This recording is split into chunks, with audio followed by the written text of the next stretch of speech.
Hey guys, how's it going? A little more casual of a video today. I just got back from my very first SI joint steroid injection, which was a little bit different. I don't know what I was expecting really. It's an X-ray guided injection and it was tender and uncomfortable, but I'm really hopeful that it's going to help improve the pain that I've had over the last 8 years. They had to do a spinal tap with my craniotomy in 2014, and the pain kind of progressed from there. So I always thought it was related. So there was always the spokes on my lumbar spine, but I don't know what caused it. I kind of joked with them today. I was like, I don't know, maybe I got dropped off the operating table or something. Like maybe there was an injury, because that's basically what they say. They're like, well, if it's only happening on one side, like it's more likely that's an injury, especially in how mine is presenting, that it's just bone marrow edema. There's not actually degeneration to the joint. There's just bone sclerosis and like all these different things. So I'm just kind of taking it easy for the next few days, but that does give me time. So my sister-in-law is over today. I had a church friend come over, and then like my mom is going to be over tomorrow, and then I'm going to have help again on Friday. So the next few days I'm going to be really trying to like lay low, not pick up the babies as much as possible, like have people pick the baby up and hand the baby to me, that type of stuff. But tomorrow evening I'm actually going to be interviewing Teresa Moll with her new book, Woke Proof Your Life. And I'm still reading it. I may be like halfway through. I'm pretty thorough when I come to reading the things. I really want to know what the author's talking about. And so, but I think it's going to be a really good discussion. I'm looking forward to. It's basically, like she says, it's your playbook for canceling woke culture. And I think as somebody who has been canceled, it's going to be an interesting conversation just to see what her insights are for like how present should we be on social media, if like how do you shine that light, how do you encourage people to stop using social media for reasons other than like a resource and things like that. So but since I have the downtime and I have people over helping with the kids, like I think that the timing is really good, because I'm reading this one, then there's another one I'm reading too. I don't even think it's over here, but it's like Protecting God's Children, and it's all about like gender ideology and how do we protect our kids from thinking that they need to mutilate their bodies, or go on hormone blockers, or all these different things that are so unhealthy, like for the endocrine system.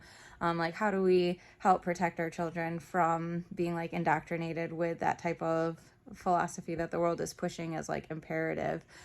So I'm really excited for these conversations coming up, because I think they are very, very important ones to be having, and apparently a lot of people don't want to be having them, and it's like a lot of it just feels like common sense, and but right, like I don't remember if it was in this book or in somewhere else that I saw it, but it's like wokeism is like the thread that the devil is pulling to pull apart the fabric of society. It's very dangerous, and like family is the fundamental piece. Oh no, it was in an interview with Matt Fradd, and he was interviewing somebody. I'm sorry, I don't know who it was, but she had blonde hair. But right, that this is like it was actually not even wokeism. It was specifically like heterosexual marriages, that it's like this like thread that the devil is just like pulling, trying to pull the family apart, just to like doubt what God, like there's this natural blanket that God has woven for society, for us, like man and woman, he created them. Like it's the most foundational aspect of Christianity, and for people to think that like Catholics should be changing that specific teaching is just crazy, because it's literally the foundational teaching that we're man and woman, that he created us, that there's this natural order to the universe, that it takes a man and a woman to create life. That is just how the world works. There's no changing that. It's foundational.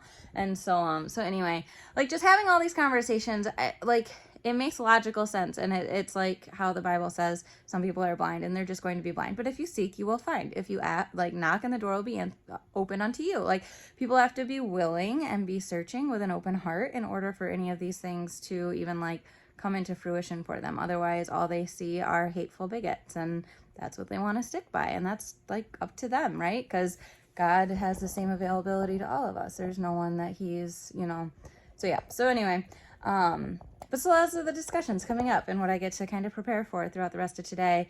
I'm a little sore, a little tender still, and we'll just kind of see how it goes. But I'm really hopeful and just praying that this is kind of like a hard reset on my body, that I won't have to go back again for another injection, just because, I do try to stay as holistic and natural as I can. I think Western medicine has a time and a place, obviously. I've had a brain surgery, like, I've delivered my babies in hospitals, even though I've done like super minimal interventions and just all the different things. Like there's definitely a time and a place, but also like trusting that our bodies are inherently wired to heal themselves themselves. You know, we scab over when we get cut.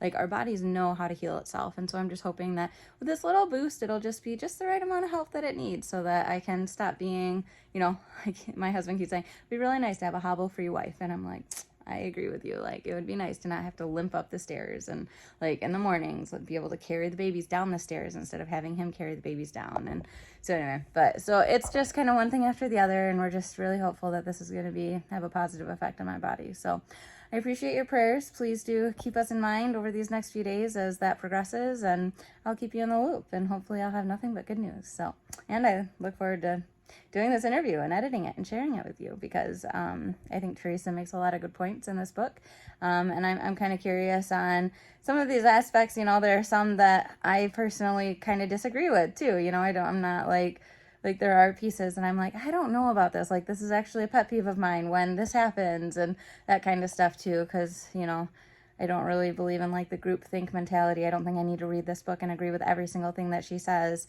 It's just more like, let's read it and let's take what's valuable, and let's, you know, take what works and let's leave what doesn't, you know, and let's talk about the things that kind of maybe rub me the wrong way or this or that. So, because no one's going to be perfect. Nobody's going to think the exact same way. That's why we're all individuals with individual brains, and that's what makes humanity and personhood such an astonishing and cool thing. So God bless you. I look forward to talking to you soon, and hope to see you guys in the comments. If you have any, I don't know if you've read this book. I think it's out for purchase. Like, if you read it, or if you buy the ebook or something and you want to skim through it, and if you have specific questions you want me to ask Teresa, like, feel free to drop them in the comments and I'll take a look at those.